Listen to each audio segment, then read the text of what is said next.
Hello everyone, आज मैं आपके लिए एक्सप्लेन करूंगी द इटर्नल स्ट्राइफ का एपिसोड नंबर 11। तो जैसा कि पिछले एपिसोड में हमने देखा था, मास्टर लिंग बाइजुआन को अपने सेक्ट में ले जाना चाहते थे क्योंकि उसके पास डिमोनिक पावर्स है, मगर जनरली उसकी उस बात से राजी नहीं होते। और अब ये लोग डिसाइड करते हैं कि हार्ट फॉर्मेशन का यूज करके वो बाइजुआन की बॉडी में कौन सी पावर्स है ये चेक करेंगे। तो बाइजुआन भी उसके लिए राजी हो गया था और फिर अगले ही दिन वो हार्ट फॉर्मेशन में चला जाता है, जहाँ पर उसका आमना सामना अपने डिमोनिक फॉर्म से फर्स्ट टाइम हो जाता है। तो बाइजुआन उसे सप्रेस करने की कोशिश करता है। अब आगे उस डीमन ने खुद को ही घायल कर दिया था। वो कह रहा था कि मैं तो मेरे प्यारे बाइजुआन की इच्छा पूरी कर रहा हूँ, मगर तभी बाइजुआन देखता है कि चोट तो उसे लग गई। बाइजुआन इसमें बुरी तरह से घायल हो गया था। अब वो डीमन उससे कहता है कि मैं तुम हूँ और तुम हो मैं, इसलिए मुझे कभी क्रॉस करने की कोशिश मत करना क्योंकि लॉस तुम्हारा ही होगा। जिस पर बाइजुआन कहता है कि मैं तुमसे अलग हूँ और मैं कभी वो नहीं करूँगा जो तुम चाहते हो। तुम्हारे हिसाब से मैंने अपना डिमोनिक फेस सबको दिखाना चाहिए,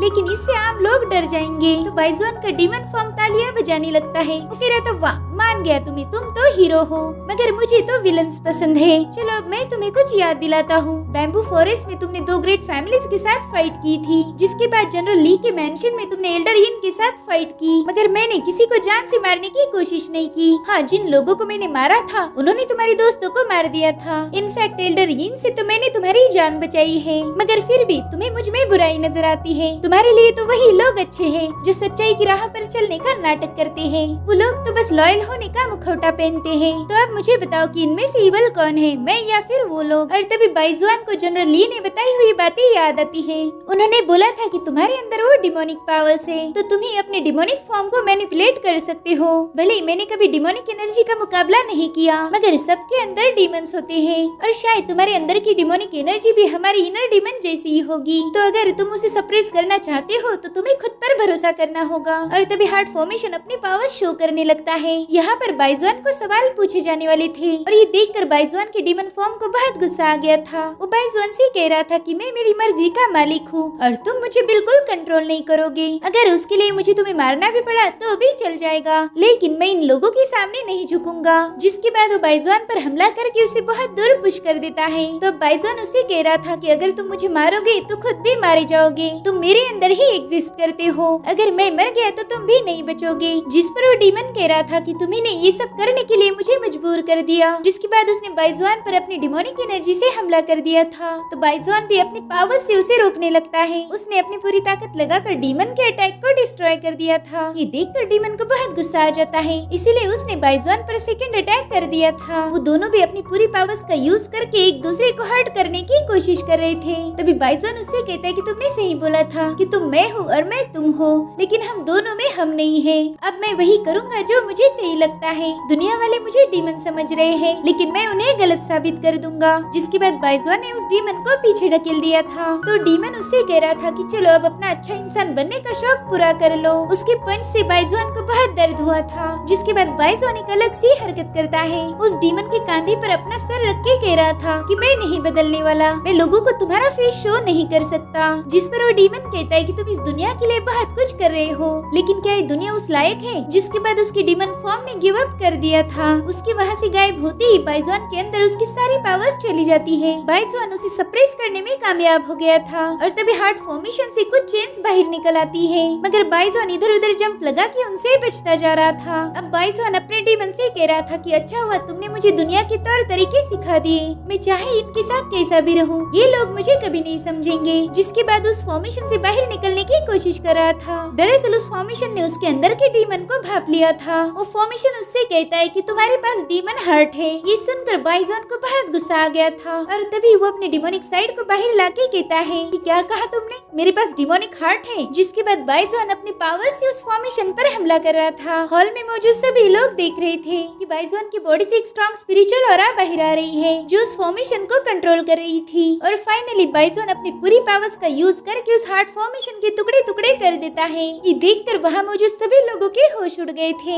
अब वांग जीफिंग बाइजुआन को अपना हाथ देकर उठाता है। बाइजुआन उससे कह रहा था कि मुझे माफ कर देना, मैंने तुम्हारे हार्ट फॉर्मेशन को ब्रेक कर दिया। जिस पर वांग जीफिंग कह रहा था कि मुझे लगा था कि मेरा हार्ट फॉर्मेशन इंडिस्ट्रक्टेबल है, यानी उसे कोई ब्रेक नहीं कर सकता, मगर तुमने मेरा वहम तोड़ दिया। डुगु बाइजुआन, मैं तुम्हारी हिम्मत की दाद देता हूँ। तुमने हार्ट फॉर्मेशन के सारे टॉर्चर को झेल लिया, उल्टा तुम्ही ने उसके टुकड़े कर दिए। अब वहाँ आए हुए लोग पूछ रहे थे कि बाइजुआन इस टेस्ट में पास हुआ या फिर फेल हो गया। अब वांग जीफिंग सबको बता रहा था कि एंशिएंट टाइम से मैंने देखा है, इतना स्ट्रॉन्ग हार्ट किसी के पास नहीं होता। बाइजुआन का दिल इतना मजबूत है कि उस पर कोई डिमोनिक एनर्जी हावी नहीं हो सकती। तो मैं शाओटियान क्लैन का वांग जीफिंग ये अनाउंस करता हूँ कि बाइजुआन ने हार्ट फॉर्मेशन को पास कर लिया है, उसके अंदर कोई डिमोनिक एनर्जी नहीं है। ये सुनकर तो बाइजुआन की खुशी का कोई ठिकाना नहीं था। तो अब जनरल ली मास्टर लिंग से कहते कि अब तो तुम्हें तसल्ली हो गई ना। अब मास्टर के पास जवाब देने के लिए कुछ भी नहीं था। वो कह रहा था कि डुगु बाइजुआन बहुत स्ट्रॉन्ग है, साथ ही उसका दिल भी बहुत मजबूत है और अब तो हार्ट फॉर्मेशन को ब्रेक करके और भी फेमस बन चुका है। मैंने उस पर डीमन होने का इल्जाम लगाकर बहुत बड़ी गलती कर दी। वो तो असलियत में एक हीरो है। तो अगर बाइजुआन की तबीयत थोड़ी सी ठीक ना हो तो मैं इसे मेरे सेक्ट में इनवाइट करना चाहता हूँ। उसने अभी अभी एक स्ट्रॉन्ग फॉर्मेशन को तोड़ा है, तो मे भी वो कमजोर हो सकता है। बाइजुआन को तो उसका दोगलापन देखकर बहुत गुस्सा आ रहा था। तभी जनरल ली मास्टर लिंग से कहते हैं, मैं आपकी काइंडनेस के लिए शुक्रगुजार हूँ, मगर बाइजुआन तो मेरा डिसाइपल है, अगर उसे कोई भी दिक्कत होती है तो उसे मैं सॉल्व करूँगा। तो प्लीज तशरीफ ले जाइए, और हाँ, अगली बार जब आओगे तो चाय पी के जरूर जाना। तो मास्टर लिंग गुस्से से वहाँ से जाने लगता है। तभी शाओ धीरे से उसे बताता है कि मास्टर, इस शहर के गेट पर हमारे ढेर सारी सिपाही हैं जो आपके हुक्म का इंतजार कर रहे हैं। तो मास्टर लिंग भी अपना प्लान बनाना शुरू कर देता है। वो जनरल ली से कह रहा था कि अब मुझे चलना चाहिए, आपकी खातिरदारी के लिए बहुत बहुत शुक्रिया। मगर जनरल ली को पता था कि ये कमीना कुछ न कुछ हरकत जरूर करेगा। और तभी बाइजुआन जनरल के पास आकर कहता है कि मास्टर, मेरा परफॉर्मेंस आपको कैसा लगा? तो मास्टर उसे शाबाशी देते हुए कह रहे थे कि तुमने मुझे प्राउड फील कराया है और इस भरी महफिल में तुमने मुझे जलील होने से बचा लिया। और तभी जनरल ली का लड़का लीफी अनाउंस करता है कि हमारे बाइजुआन ने हार्ट फॉर्मेशन की टेस्ट पास कर ली, उसके ऊपर जो डीमन होने के इल्जाम लगे थे वो हट चुके हैं और इसी खुशी में हम दावत करेंगे। आज रात आप सभी को जनरल ली के मेंशन में आना है और हमारी दावत की बस एक ही शर्त है, आप सभी को ढेर सारी शराब पीकर टल्ली होना है और अगर घर वापस नहीं गए तो बहुत अच्छा। तो सभी लोग लीफी को थैंक यू बोल रहे थे और अब उसी रात जनरल ली के घर दावत की जाती है। तभी एक बंदा बाइजुआन के पास आकर कहता है कि तुम हमारे हीरो हो, तो प्लीज मेरी इस वाइन को टेस्ट करो, ये बहुत अच्छी है। मगर तभी वहाँ पर एक दूसरा बंदा आ चुका था। वो कहते तुम्हारी शराब कुछ भी अच्छी नहीं है, मेरे पास तुमसे ज्यादा अच्छी शराब है और जो सिर्फ मैं बाइजुआन के लिए लेकर आया हूँ। इधर बाइजुआन अपना सिर पीट रहा था कि पता नहीं मैंने वो फॉर्मेशन कहाँ से ब्रेक कर दिया,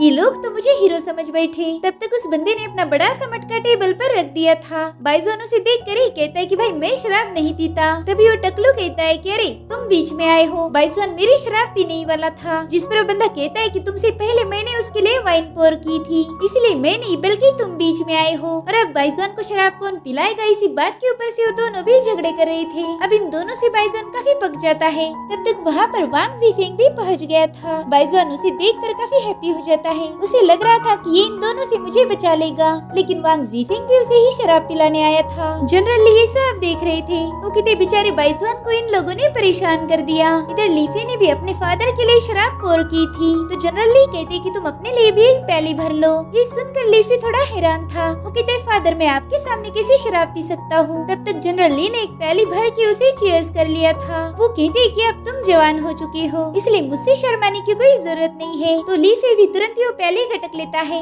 अब लीफी कह रहा था कि बाइजुआन ने तो हार्ट फॉर्मेशन का टेस्ट जीत लिया, आगे हमें क्या करना है। जिस पर जनरल ली कहते हैं कि मैं मास्टर लिंग को अच्छे से जानता हूँ, वो इतनी आसानी से यहाँ से नहीं जाएगा। और जैसे जनरल ली ने सोचा था वैसा ही हो जाता है। वहाँ पर मास्टर लिंग अपने लोगों के साथ आ चुका था। वो वहाँ पर आते ही मेन गेट बंद करके पूछता है कि डुगु बाइजुआन कहाँ पर है। तो अपना नाम सुनकर बाइजुआन तुरंत ही उसके सामने कूद जाता है, मगर वो देखता है कि मास्टर लिंग के साथ मिंग्यू भी मौजूद थी। बाइजुआन उससे पूछ रहा था कि तुम इन लोगों के साथ क्या कर रही हो। तो कहती है कि तुम्हें मुझे बोला था कि तुम्हारे अंदर कोई डीमन नहीं है और मैंने तुम्हारी बात पर भरोसा कर लिया। तभी शाओ बीच में इंटरफेयर करते हुए कहता है कि मिंग्यू यहाँ पर उसके टीचर के ऑर्डर पर आई है क्योंकि इसने तुम्हें डीमन बनते हुए देखा था। दरअसल मिंग्यू की इंटेंशन के बारे में हमें कुछ भी पता नहीं चलता, कभी वो बाइजोन की साइड होती है तो कभी वो शाओ की साइड होती है। तभी वांग जीफिंग कह रहा था कि मेरे हार्ट फॉर्मेशन ने साबित किया कि बाइजोन का दिल प्योर है, तो फिर आप लोग ये तमाशा क्यों खड़ा कर रहे हो। जिस पर मास्टर लिंग कहता है कि इस बार मैटर दूसरा है। जिसके बाद वो वहाँ पर 2 बुड्ढों को बुला लेता है।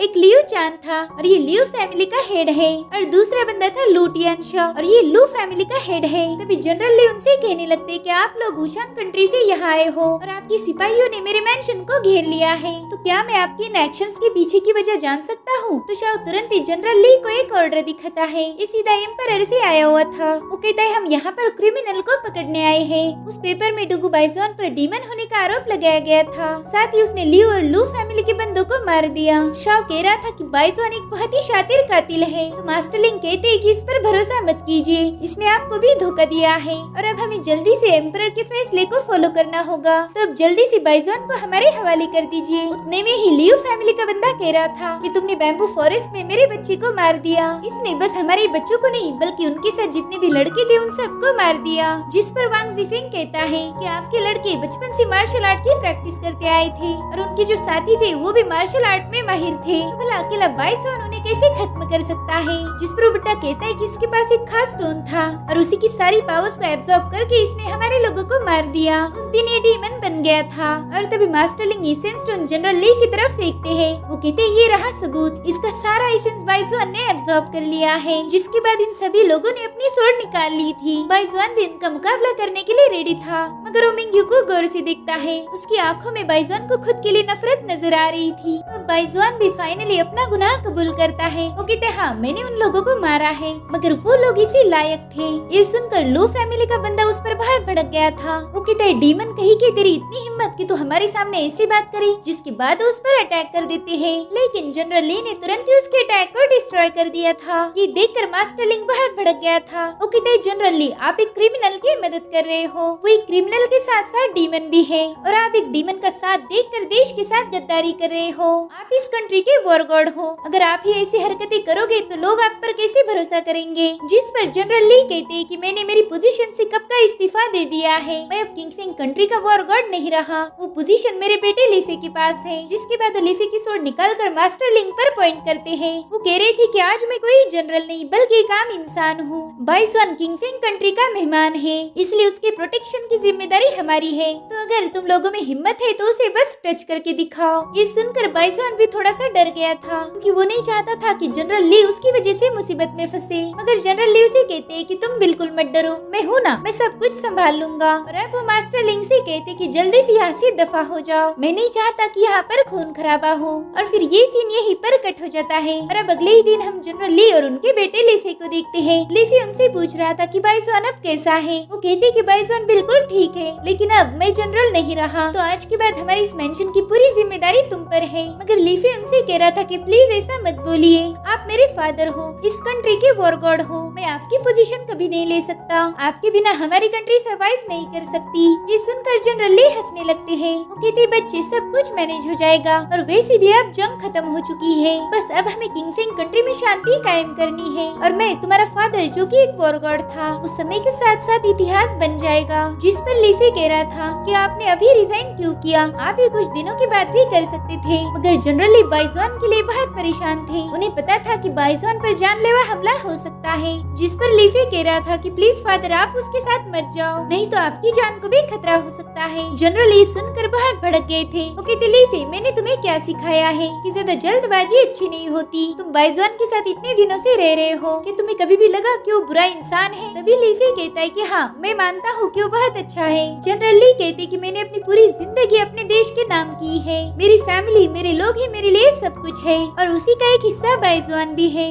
दफा मुझे भी बाइजुआन पर शक हुआ था, इसलिए मैंने उसकी कोई मदद नहीं की, मगर अब मैं उसे अच्छे से जानता हूँ, इसलिए मैं क्या कर रहा हूँ इस पर शक मत करो। और हाँ, अब मेरा पीछा मत करना। लीफी उनके जाने की वजह से बहुत रो रहा था। जनरल ली कहते कि मैं नहीं चाहता कि बाइजुआन इस पूरी दुनिया का दुश्मन बने, वो एक अच्छा लड़का है और मैं उसे हमेशा प्रोटेक्ट करूंगा। तो फाइनली लीफी भी उनके डिसीजन से राजी हो जाता है। वो कह रहा था, फादर मैं भी इस कंट्री की पूरी दिल से सेवा करूंगा, मैं आपको कभी निराश नहीं करूंगा। इतना कहकर वो नील करता है और अब हमें दावत की रात क्या हुआ था वो दिखाया जाता है। जनरली मास्टर लिंग से कहता है कि अगर तुम बाइजुआन को मारना चाहते हो तो पहले तुम्हें मेरा मुकाबला करना पड़ेगा। जब तक मैं जिंदा हूँ बाइजुआन को कोई टच नहीं कर सकता। ये सुनकर मास्टर लिंग को बहुत गुस्सा आ गया था और इसी के साथ एपिसोड यहीं पर एंड हो जाता है। Thank you so much for watching. Bye bye, take care.